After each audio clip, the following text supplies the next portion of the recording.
Sa mga nag-iimbak naman po ng delata ngayon, maulan na, maging wais dahil ilang canned goods kasi ang nagmahal. Saksi si Julius Segovia. Hindi na bago tuwing tagulan ang pagka-stranded ng mga binabaha sa kanilang mga bahay. Ang ilan nating kababayan, may imbak ng mga pagkain tulad ng mga delata.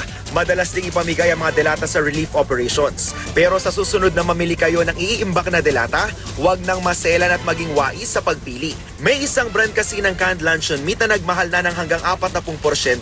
Wala namang kinalaman sa tagulan ng taas presyo na tila sabay lang sa pagmahal ng ibang imported items. Dagdag pa riyan ang nagkakaubusan ng supply nito sa maraming supermarket. Nawawala sa shelves ng supermarkets ang isa pang tanyag na yung parang basic na imported luncheon meat. Bukod dyan, nagmahal din ang ilang imported na biskwit, chicherya at baking soda. The government is probably cleaning up their act, and importers are probably declaring more realistic prices for the goods that they're importing. Pero wag magpanik dahil may mga local brand naman na kasing kalidad na raw, mas mura pa.